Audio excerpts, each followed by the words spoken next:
Man, that's nice.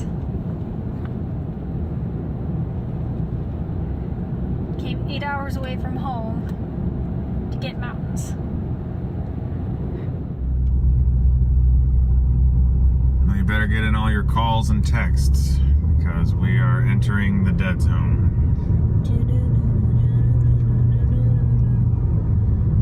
There's at least a house phone, right? Yeah, there's a house phone.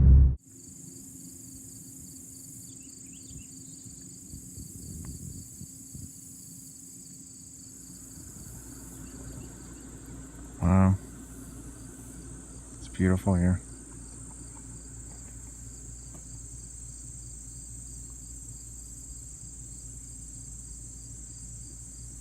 Wonder if anyone lives there. There's a power line going to it.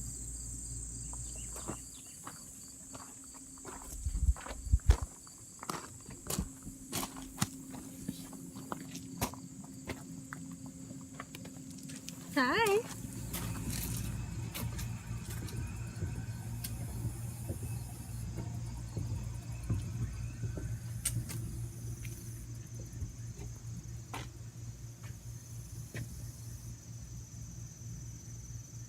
So what are we doing, Mr. Stuckmann? Well, we have traveled to Tennessee to visit this lovely cabin because every year we do a Halloween special, and I thought it'd be fun this year, and you agreed, to do cabin in the woods horror movies at a cabin in the woods. And I want to give the viewers an all-inclusive experience where they can basically experience our entire trip and see what happens. Well, they're not experiencing the whole trip. Well, I would hope not. Leave it a little bit private for us. I would hope not.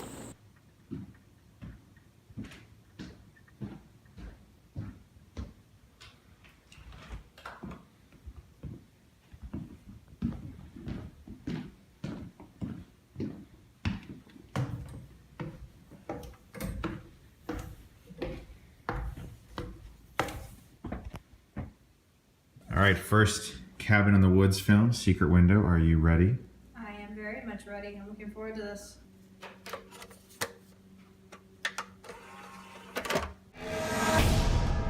You stole my story. I don't believe I know you. I know you, Mr. Rainey. That's what matters. You stole my story. Kind of an amazing coincidence. The stories being so much alike. Her death will be a mystery. Cut down, he said. The guy calls himself Shooter. Maybe my name, not Shooter. Welcome to our 4th annual Scary Movie Special. My wife and I, every single year on Halloween, we like to do a scary movie special. This is our 4th year doing it. And this year we did something very special. We went all the way to a cabin in Tennessee to watch films that feature cabins in the woods, because we're in a cabin in the woods right now. Thank you once again for joining me for another year, honey. I appreciate it. We've done 2 of these before we were married and 2 of them married. That's true. If you guys want to watch any of our other specials, they're all linked in the description below. This is something really fun we like to do because October is like the best month ever. It really is. It's just so much fun. The first film we're going to be talking about is Secret Window, and we just watched it. Secret Window is a movie that's kind of nostalgic for me. It has narrative flaws. It has not the best characters. It has a clash of tone. There's a lot of humor in the film that doesn't always mix very well with its more suspenseful aspects. The ending maybe doesn't work very well, but I am compelled by it mostly. I admire the performances. I admire Johnny Depp in the movie a lot. I think he's really good. He doesn't have the most interesting character, though. I think that's something you brought up. No, I lost interest in this film about 15 minutes in. I was just like, this is just so dragging and dull. It wasn't my type of film. I could see where some people who like those type of psychological thrillers would be really into it. I just, however, could not get into it. I mean, it's not terrible, but it's not something I'm going to ever probably want to watch again. I can understand that. It's not a movie for everybody. And like I said, it by no means is a perfect film. I wouldn't even call it a great film. I hesitate to call it a good film because it does have a lot of problems with its story. It's trying to tell a story about a guy who is being accused of plagiarism. He has writer's block. He's going through a divorce. There's strange things going on in his house that he can't quite explain. And there's also a lot of humor that's thrown in. It's written and directed by David Koepp. and he is a very good writer, but he has a hard time adapting Stephen King's novella into a fully compelling film here because there's so much going on in this story, and he has a hard time really harnessing it into a complete vision. But what I like about the movie is the setting. I'm a sucker for cabins. I think the woods are very intriguing. I love Johnny Depp. I think it's one of his more underrated roles because he tends to play very eccentric and weird characters, and I like seeing him play sort of like a normal guy, even though eventually, spoilers if you've never seen Secret Window, it's revealed that he isn't quite normal at all. Not in the least bit. No. In fact, like I said, he's just not a compelling character for 90% of the film. So by the time he does become an interesting character, you don't really have any interest in him, even though he's now an interesting character. So there's flow issues, there's dynamic issues, there's character problems. It's one of those ones that's kind of hard to get into unless you're into psychological thrillers. Then it might be something you'd want to watch. That's true. It's not like a straightforward film. There is a lot of, like I said, it jumps all over a lot in regards to tone, but it is the type of film that you watch differently the second time if you don't know how it ends. And I like the fact that it's about a writer trying to struggle with writer's block, because anyone who's ever tried to write something before understands how that feels. But like I said, and I think like you said, it just tries to do too many things at once and tries to be too many things. And I think its first act, as in its first 30 minutes, are very good. And I like the ending as well. It's the middle portion of the film for me that drags. And he goes to a police investigator. I admire it. It's nostalgic for me. I saw it back in the day in theaters with my friends and family, and we all had a good time. But over the years, it doesn't hold up as well as when I was younger when I first saw it. Man, you're getting old. You're just nostalgic about everything anymore, aren't you?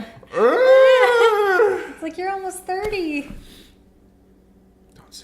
We've hit this generation now where it's like we look back and everything is now 20 years ago for us, right? I was thinking about that the other day. I was like, I just saw Secret Window. It was like 10 years ago. No, that was back in 2004. That was actually 12 years ago. So yeah, it's one of those things. So are you ready to dig into our bag of 8 films we're going to be talking about that feature cabins in the woods and pick a new one? Let's see, where is it? Let's do it.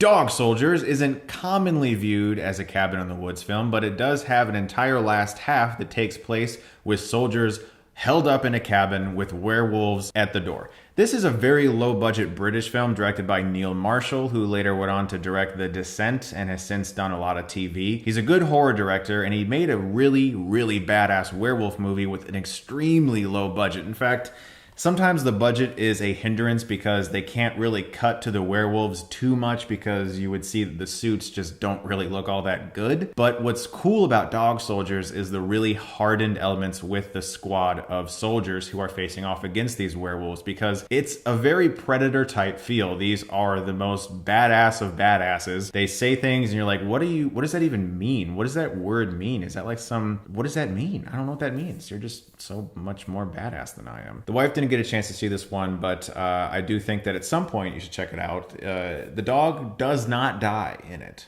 so there is that. I don't like animals dying in films. It's just what about my the thing. werewolves? Like, can you watch werewolves die because they're animals technically? Well, they're human animals. I guess maybe. I don't know. It falls into that weird category of I don't like seeing animals hurt. One of the things about Dog Soldiers is that it was shot on very low budget 16 millimeter, and so it didn't transfer very well to the high def era. This is probably the best looking Blu-ray that's released of Dog Soldiers, the Shout Factory version. The one before this might as well have been an upscale DVD. If you do want to check that film out, it is pretty hardcore. It has a lot of really good action sequences. It has a lot of intensity to it and some good characters. And the werewolf stuff is fun as well. And I think it's as good of a low budget werewolf movie as they possibly could have made.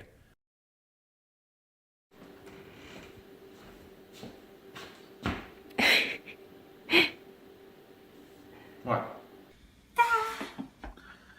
Oh, shit.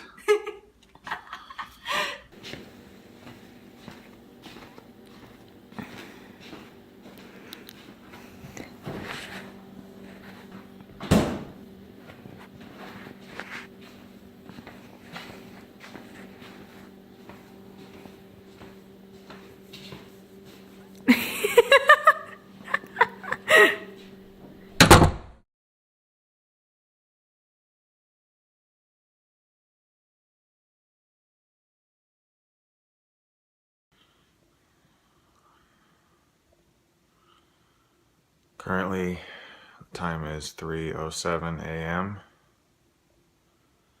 Something keeps waking me and Sam up. It's like a scratching noise.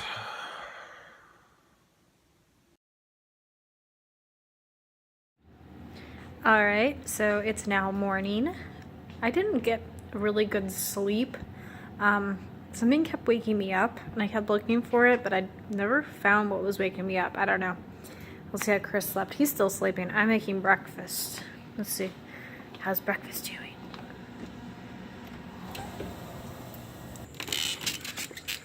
Then we have the really cool pond. Apparently it's stocked with fish, so if we wanted to go fishing, we could.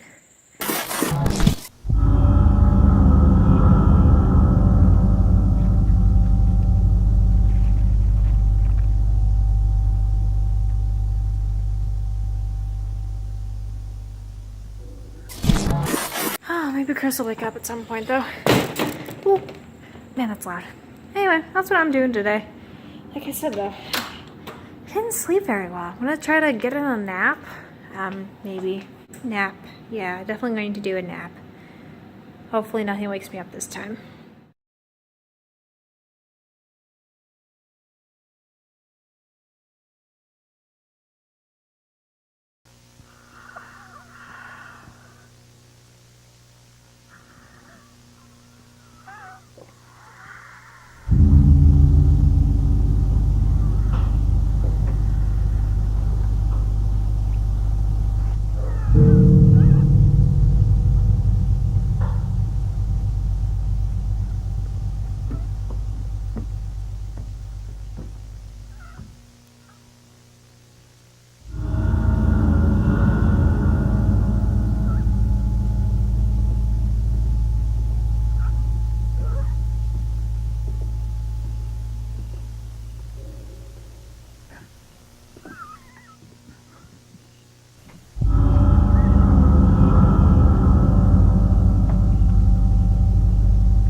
Gotta get in the bath and relax. Wait, what's that?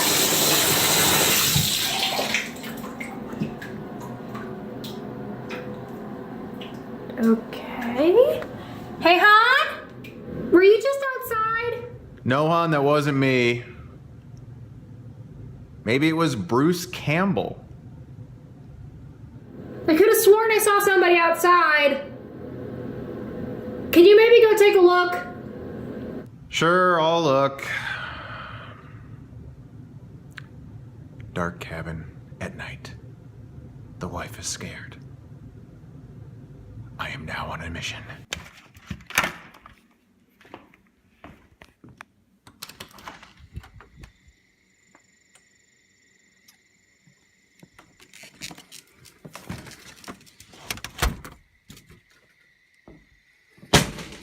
Shit, that's loud.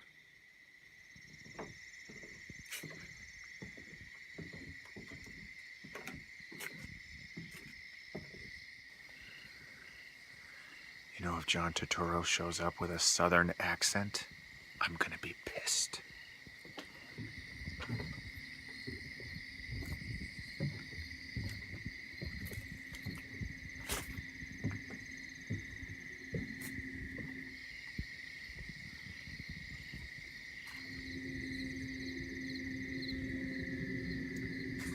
All right, there's the bathroom window.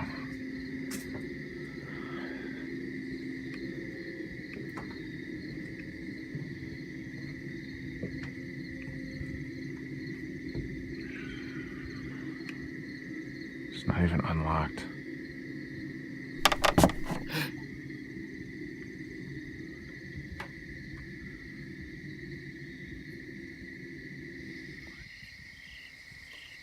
there's a lot of places I'd rather be than here, so I'm just gonna go.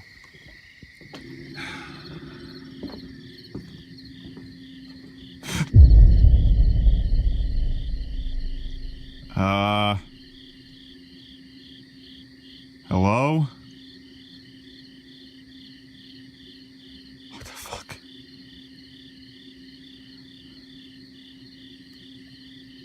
Shit.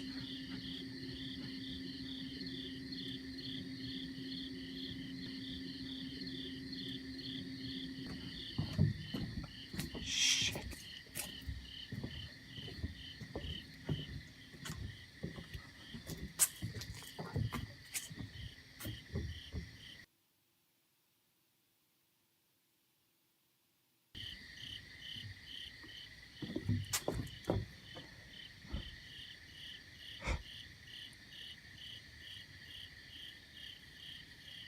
You've got to be fucking kidding me. Was there anybody out there?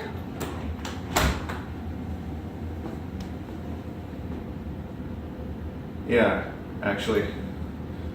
What do you mean? I think it was the old lady that lives over there. Why would she be down here? I don't think their renters are supposed to see the owners. Look, if the owners want somebody to check on us, just have them let us know first. That was creepy as shit. Let's just watch the movie we're gonna watch, okay? Because that was... Ugh.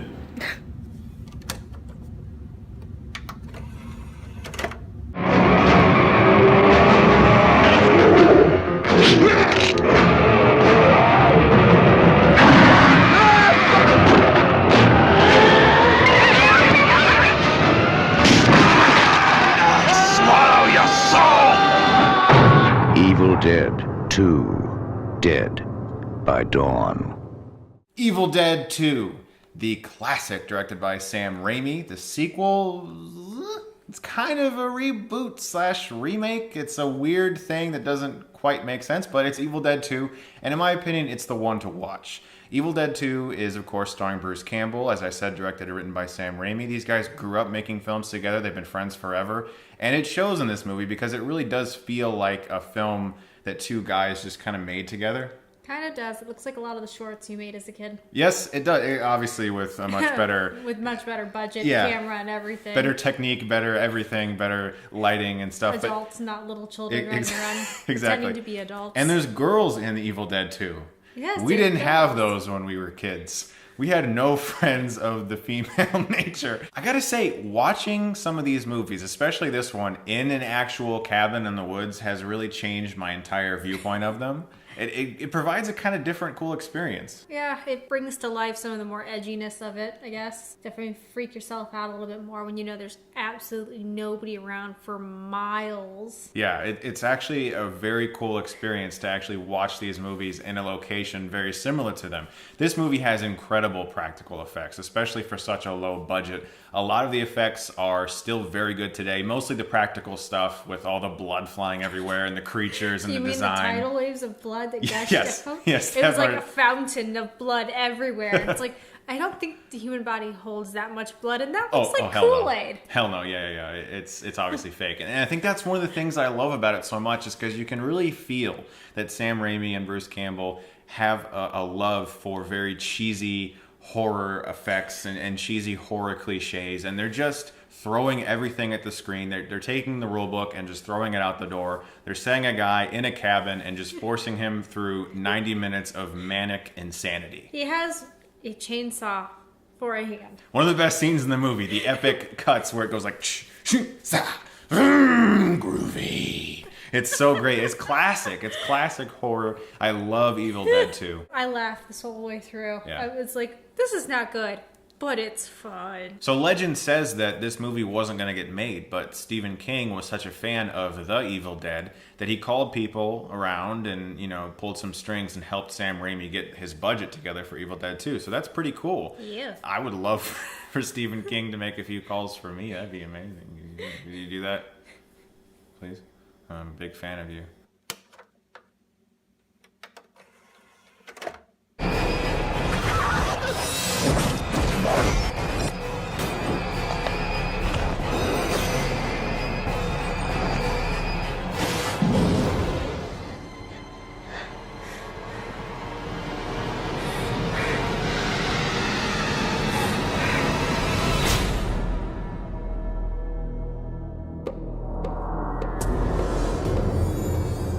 Alright guys, kicking off our next review, Wrong Turn by Rob Smith. Thankfully, we are not in West Virginia. Yeah. And you know, we were almost in West Virginia. There was another cabin I was looking at that was in West Virginia. Well, thank God we didn't go there, because this movie would have given me some chills at this point. Do not eat food before or during this movie. And No. you're probably not going to want food after it, so don't make plans to eat after this. Yeah, I feel bad for like the guy that went to this movie back in 2003 or whenever it came out and ordered hot dogs and popcorn and candy and just stuffed his face, and then like 20 minutes in was like, so this isn't a food movie, I guess. The guy's faces alone were enough to make your stomach kind of turn. Yeah, good makeup. Stan Winston did a lot of the uncredited makeup work in this film, which is about some cannibalistic inbred crazy people who live in the backwoods of West Virginia in a cabin, and some unsuspecting young people who are very attractive, of course, and like to reveal their midriffs and have very sexy looks in the middle of horrific danger, of course. Perfect coiffed hair the entire time. It's true, you noticed that. Yeah, and the girl's white tank top stays white pretty much the entire time, except for one little red blood stain on the side. I don't even remember seeing them add fake sweat. No, they didn't. Because hot girls, they don't sweat. Apparently not. They just Her stay. hair just stays curly in the humidity in the woods, because any girl's hair is going to stay perfect in the middle of the woods where they're sweating. They stay Maxim magazine level hot throughout the entire film. The guy was really attractive too, so they took like two really attractive characters, of course. They were the only ones to survive. Yeah, of course. The mediocre looking people, of course, were the ones to die. You uglies over there, you just go over there and die. Well, These hot people have to be in the movie. Right. That's pretty much what happened too, except for like the one girl was kind of hot. But They were all pretty good looking people. It's just like certain characters who have maybe a little more characterization than others. They get to have more screen time, I guess, and the other people are just there to be killed. This is a okay film. It's not great. It's not terrible. I find it to be a fairly disposable horror film that you can watch and just kind of throw away, and it's fun. It's not like you watch it and are like, you know, deeply offended by how terrible it is. It's just don't eat anything is kind of like what we're saying. But as a horror film that's mostly a conventional film that follows a lot of cliches, yes, it does. it's pretty good. That's just the horror genre. Sometimes you get some really good ones, and sometimes you just get some middle grounds. And then you get the bottom of the barrel, and then you hit the rock bottom of the barrel that are so bad they're really good. Yeah, there are like 5 sequels to this. There's a Wrong Turn 6 that came out semi-recently. Why? It's just one of those movies that is just it's open for whatever. You know, it even has like a bit of a open-ended thing where they set up for a sequel. Wait. That's the fridge. That is the fridge. That's not a weird person knocking. Hopefully. I mean, that old woman couldn't be back, could she? You know, fuck that girl. I don't know what that was. These people need Are to... you sure it was a girl? Oh, that's true. It was the ice maker, I think. Right? Right. Maybe. Probably. I'm not going outside. That always happens in the horror films. Nope. We're just gonna stay inside. Nope. Nope. Nope.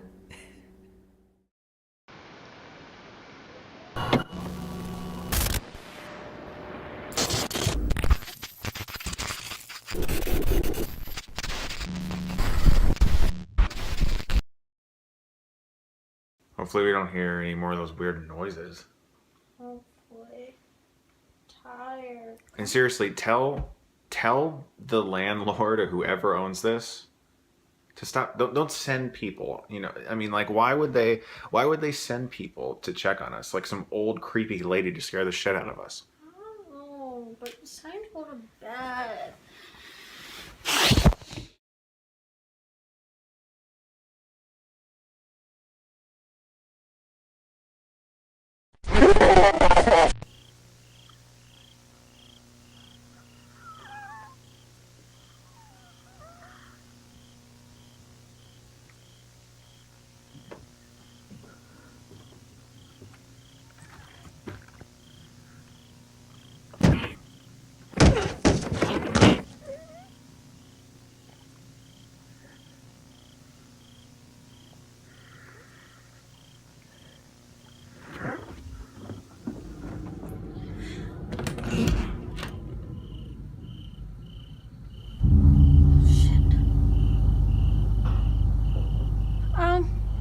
Hi. I really don't think you're supposed to be here. Could you leave?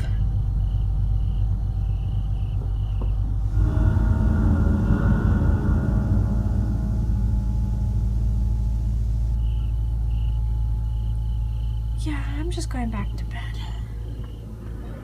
I didn't see that.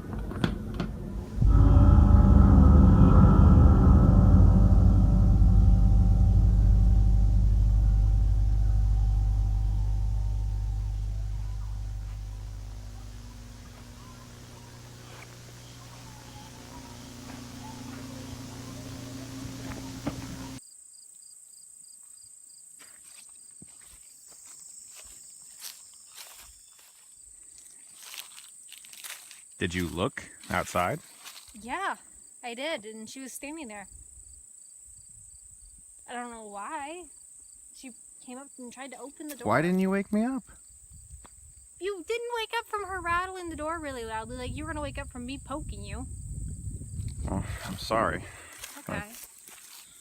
That's... I don't really know what to say, actually. It's okay.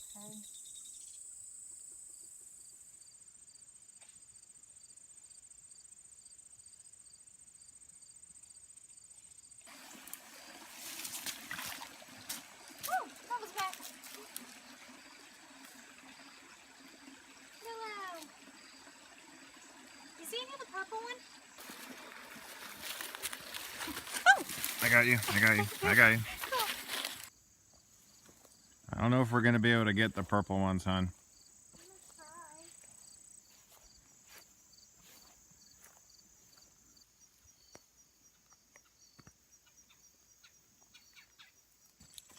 Got him. See? Got him.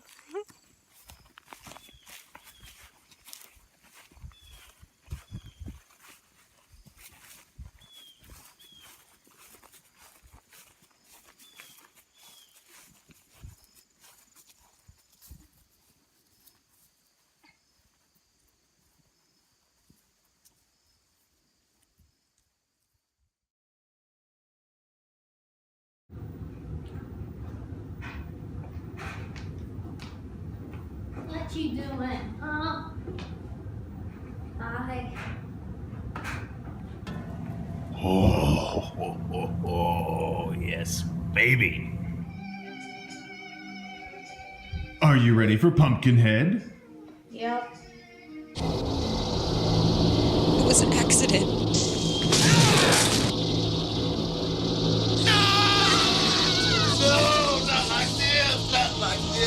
It's gotta run its course. Now it begins.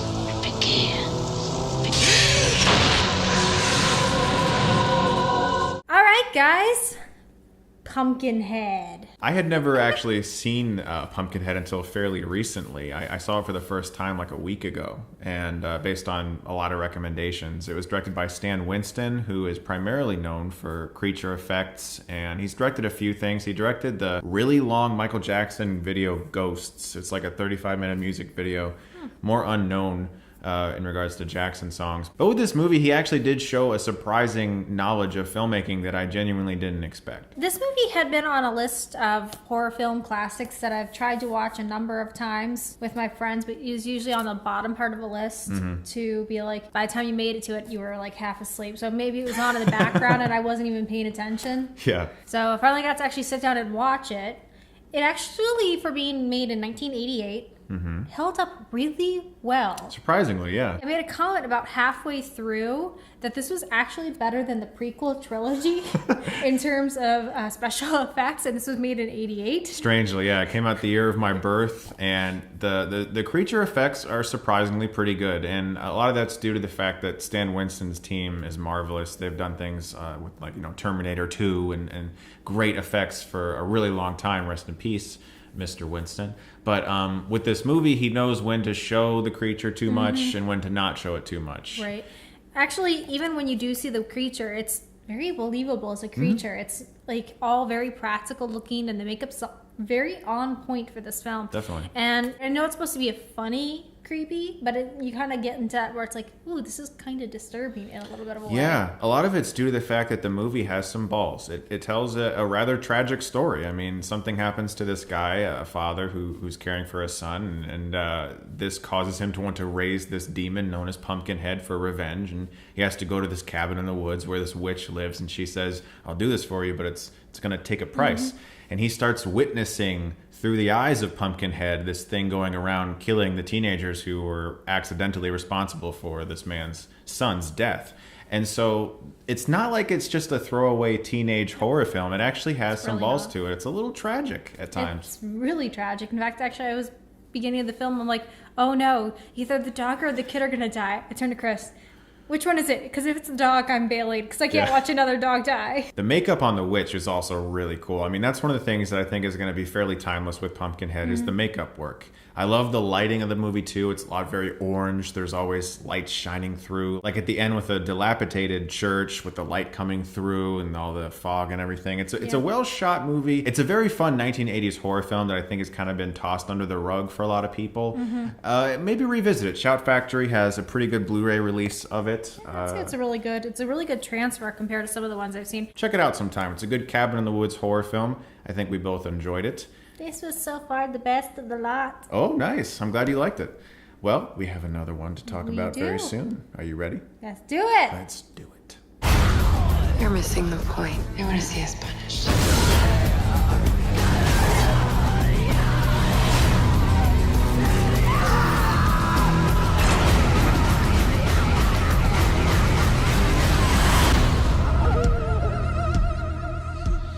Well, if we're going to do a special on films that have cabins in the woods of the horror-themed genre, how could we not talk about The Cabin in the Woods, the movie that is that, you know? I mean, this film was very much so a satirical look at movies like Evil Dead, really all the horror films of the past like 30 years really, and how they all kind of can be correlated into one basic story structure. The one formula that makes them all. I remember when I first saw this in 2012, I drove a couple hours away to Columbus for like a special screening because the director was going to be there, Drew Goddard, and the lead actress, Kristen Connolly. I got to meet them both. It was really cool. When it progresses and gets weirder and weirder and weirder. It does. It just gets weirder. It blew and me weirder. away. You can't really follow it until the end where it's like, oh, okay, now I got it. Right. And I'm intrigued by this cover. I've cool, only ever right? seen it by like where it's just the cabin. It's that lenticular. Yeah, I didn't realize that it's like it made all the little cubicle things that are in the end.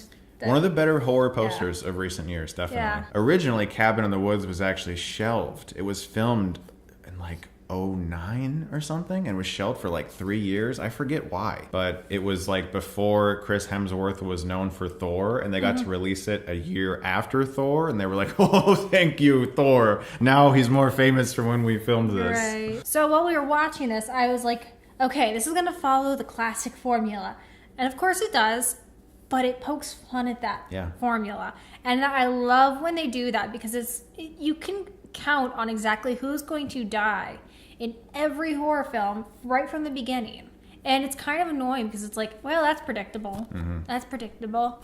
They're going to die. They're going to die. They're going to die. That's the person that's going to be alive or partially alive or dismembered but still alive. Right. And you see their body being dragged off screen. However, there's always that one person that's going to be alive at the end.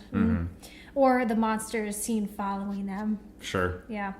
And this movie wisely kind of, like you said, pokes fun at it. It takes all those little cliches and it shows people literally behind a control booth who are controlling all of this. The moment that it truly gets me is the system purge scene where all the creatures are released.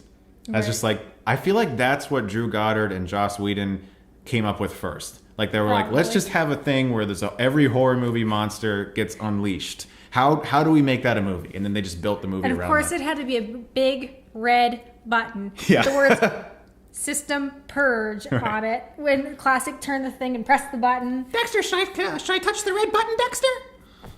Don't touch the button, Didi! No, Didi! Well, we have 2 more films left. We do have 2 more films left. Got 2 more films. So let's get going. Let's watch these last 2. Yes.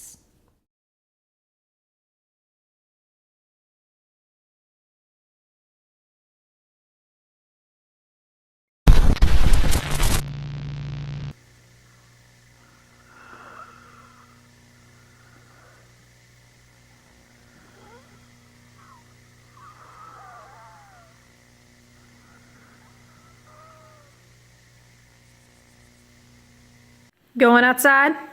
Yes, I want to get some amazing shots of the moon. It looks incredible out there. Ooh. You'll have to show me when you come back in. Indeed, I will. Be quick though, we've got 2 more to film.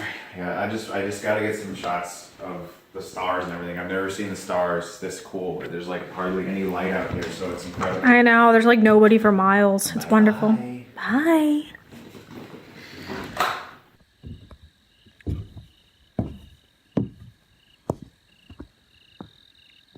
Oh man, I wish you guys could see this. The stars out here are incredible. You guys gotta take a vacation sometime to one of these places. It's just, it is the...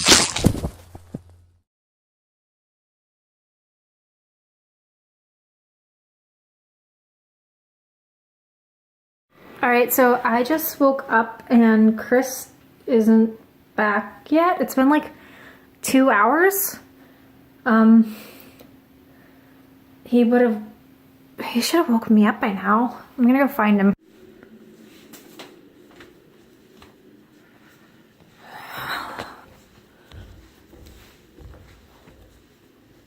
He's not up here. His camera's still here, but he would have wanted to have switched cameras at some point if he's taking night photography. Okay, where is he? He might have gotten hurt. Stupid coyotes or whatever's out there too. Damn, we don't have any cell service here either. Can't call the ambulance. I think the owner said that there was a neighbor possibly down the way with that flashlight.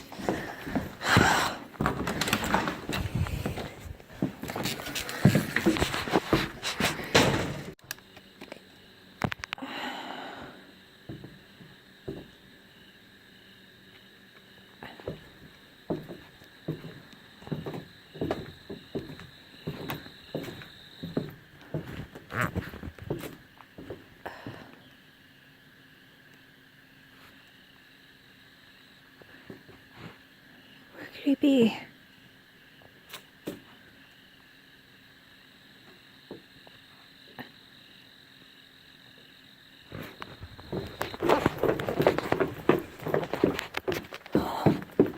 Hon? Oh, honey? Oh, stupid thing.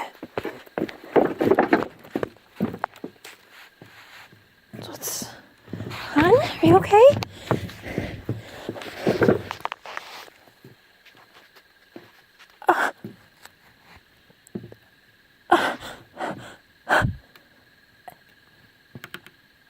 Oh my god. Oh my god. Oh my god. Oh my god.